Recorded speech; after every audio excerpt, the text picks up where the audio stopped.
Welcome back to the deep dive. Okay, let's get right into it today because we're tackling something I think frustrates everyone. Oh yeah, what's that? It's that feeling. You finally achieve something big, the dream job, maybe buying the house you always wanted. Right, that huge goal you've been working towards. Exactly. And you feel this incredible rush, like a pure 10 out of 10 happiness Mm-hmm. for a bit. Uh-huh. And And then, well, you know what happens?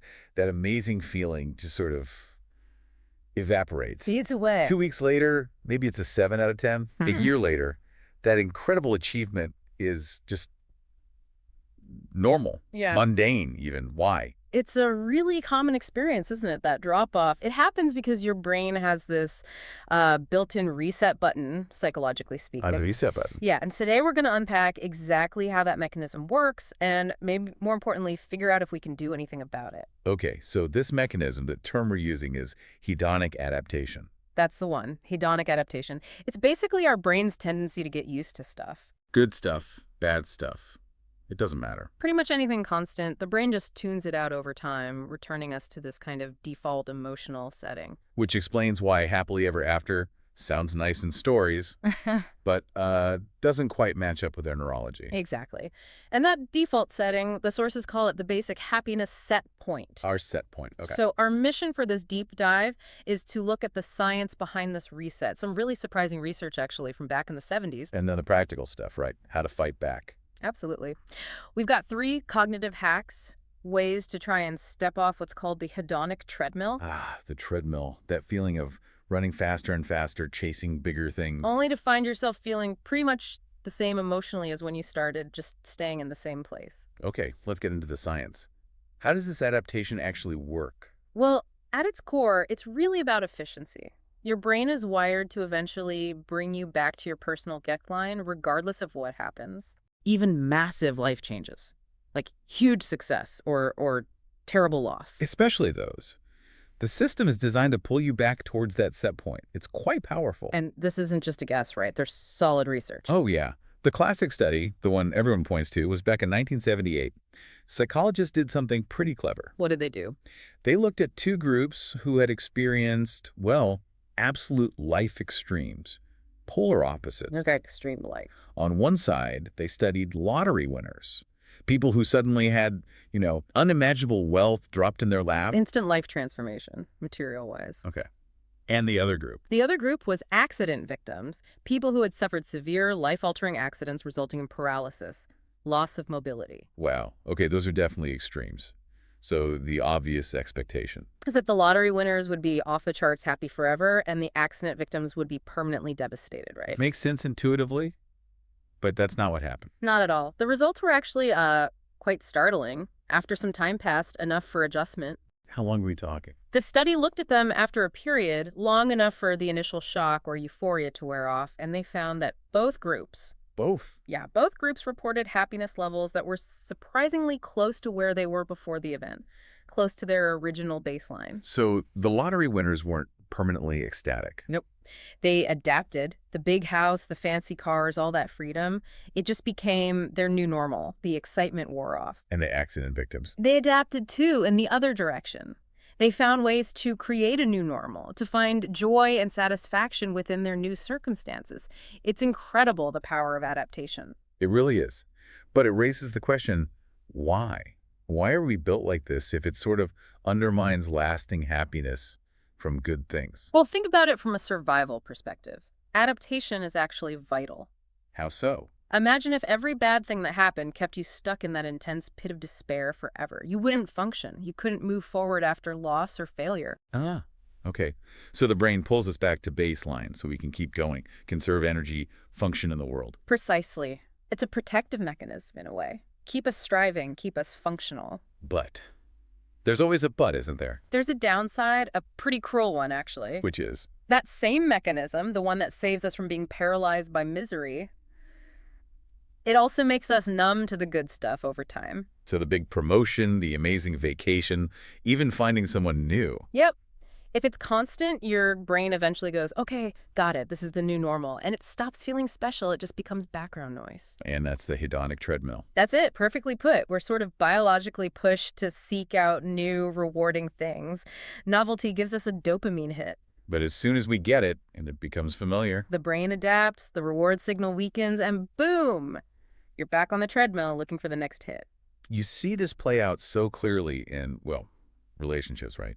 The whole honeymoon period idea. Oh, absolutely. That beginning phase of a relationship, it's like pure dopamine fireworks. Everything feels new, exciting, perfect. Because it is new to your brain. High novelty. Exactly. But as things settle down, as the relationship becomes a stable, constant presence in your life, that positive stimulus becomes predictable. And the brain adapts, tunes it out. Right. And it's crucial to understand it's usually not that your partner suddenly got boring. It's that your internal system has gotten used to them, desensitized to that specific reward. Yeah, and studies on why relationships end often point to this feeling of boredom or routine setting in. So the very stability we often seek can, ironically, feed this adaptation process. It's a paradox, isn't it? And it's Yeah. not just relationships. Think about consumer culture. Oh yeah, buying new things. That rush when you open the box. That brand new phone or whatever gadget you've been wanting. Huge hit of pleasure, right? It's shiny, unknown, full of potential. Total reward feeling. But give it a few weeks. What happens? It's just your phone. A tool, it sits there, does its job, the magic is gone. Because it's now constant. Right. Predictable. Yeah. Your brain has fully adapted, and companies know this. They rely on it, don't they? Totally. That adaptation cycle is what drives the next purchase. Why else release a slightly updated model every year? Or constantly tweak software interfaces? They're trying to break the predictability, inject some novelty back in so you get that little dopamine hit again, You see? keep you on the treadmill. It's a constant battle against adaptation. The sources use a great, simple analogy. Food. Okay. Like? Think about your absolute favorite meal in the world. Whatever it is. That dish, that's a perfect 10 out of 10 for pleasure. Got it. Mac and cheese, maybe? Okay, imagine eating that exact same delicious mac and cheese for breakfast, lunch, and dinner every single day for a week. Urgh. Okay, day 1, amazing. Day 2, still pretty good. Day 3, By day 7, what's that pleasure score? Still a 10. no way. Probably like a 3. I'd be sick of it. Exactly. Your brain completely stops registering it as a special reward because it's become utterly predictable, automatic, expected. So, Yeah. this brings us to the big question then. If this adaptation thing is so baked into our wiring, are we just doomed to feel, just okay most of the time? It sounds a bit bleak when you put it like that, doesn't it? But no, absolutely not doomed. Oh, good. Oh, Because that treadmill sounds exhausting. it is exhausting. But here's the crucial part. While genetics definitely play a role in our baseline happiness, our set point, There's wiggle room. there's significant wiggle room. Research suggests something like 40% of our happiness levels aren't fixed. They're influenced by our intentional activities, our deliberate actions. 40%, that's actually a lot. That's huge. It is huge. It means we can consciously push back against adaptation. We can kind of hack our own system. Okay, I'm listening. How do we do that? What are these hacks? The sources lay out 3 main strategies, all aimed at counteracting this adaptation process. Strategy 1. It's about where you put your resources, time, money, energy. The advice is invest in experiences over material goods. Experiences over things. Why? Think about a material object, like that new car we mentioned. Once you have it, it's just there. It's static. Your brain processes it, gets used to it, adapts quickly. Right, it doesn't change much day to day. But experiences, things like traveling, learning a skill, say, playing the guitar, taking a cooking class, They're different how? experiences unfold over time. They involve process, learning, challenges, social interaction. They create memories. They're not static. Ah, so they provide variety inherently. Exactly. There are constantly new inputs for your brain to process.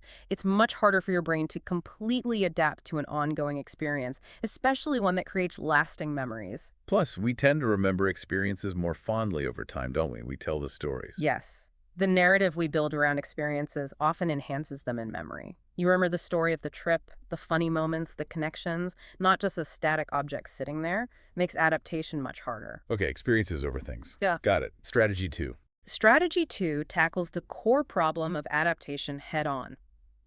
Taking things for granted. We call this the appreciation principle, or basically practicing gratitude consciously. Gratitude. Okay, I've heard about this. How does it fight adaptation? Adaptation happens when we filter out the good things because they're constant. They become invisible. Gratitude is like forcing your brain to see them again. You're deliberately pointing your attention back at the good stuff. Precisely. It's a cognitive override. They're actively noticing and appreciating something positive that your brain might otherwise ignore.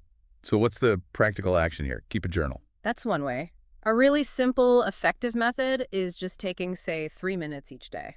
3 minutes, To okay? just mentally note or jot down 3 specific things you have right now that you usually take for granted. Like my eyesight, or this warm room, or having coffee. Perfect examples, things that are constants but are actually privileges or comforts. Yeah. By consciously appreciating them, I'm thankful for this hot coffee. I'm grateful I can see clearly. You send a signal. What signal? The signal is, hey, brain, don't filter this out. Don't adapt to this. This is good. This is a luxury. Notice it. It keeps the positive stimulus active. I like that. Actively fighting the filtering process. Okay, what's the third strategy? Strategy 3 is about breaking routine and finding flow. Breaking routine. Because routine is adaptation's best friend. Exactly. Adaptation thrives on predictability. So you need to deliberately inject little bits of novelty or unpredictability into your day. Doesn't have to be huge things. No, small things work. Take a different route to work. Try a new type of food for lunch. Listen to music you wouldn't normally choose. Just small ways to shake up the autopilot. Keeps the brain a little more engaged, less automated. Right. And that connects to the second part, finding flow. Flow states. That's when you're totally absorbed in something, right? Lose track of time. Yes. That deep immersion you get when you're doing something challenging but engaging, maybe playing music, coding, rock climbing, even deep reading or gardening. How does flow fight adaptation? It seems different from the other strategies. It's different but related. The key thing about flow is that it requires intense focus on the present moment. You're not thinking about the past or future. You're fully engaged now. Okay. And the satisfaction it brings is internal. It comes from the act itself, from your own concentration and effort. Ah, so it's not relying on an external thing like a new purchase that you can adapt to. Exactly. It's the opposite of the hedonic treadmill's external fleeting high. Flow generates a lasting sense of satisfaction and accomplishment that's internally driven. You're making your own good feeling, not just consuming one. So, experiences, gratitude, breaking routine, and finding flow. These are ways to manage that 40%. They're powerful tools to shift your focus away from the external chase, which adaptation will always catch up to, and towards internal states and varied experiences, which you have more control over. So let's wrap this up. The main takeaway seems to be Yes, that amazing initial high from something new will fade. That's just biology. it's inevitable, yeah. Don't beat yourself up when the new car excitement wears off. But that doesn't mean lasting contentment is impossible. It just means we need to look in different places for it. Right. That 40% you can influence. It's about actively choosing variety through experiences, deliberately practicing gratitude, and seeking out those moments of present-focused flow. It's about managing the treadmill, not necessarily eliminating it entirely, but learning how to navigate it without getting perpetually stuck. Well said. And maybe that leads us to a final thought for everyone listening. Go for it. If we know our happiness levels tend to reset, regardless of how much stuff we accumulate or what external successes we achieve, Yeah. then why do we give so much weight, so much importance to external validation, to status symbols, to what other people think about our achievements? That's a really good question.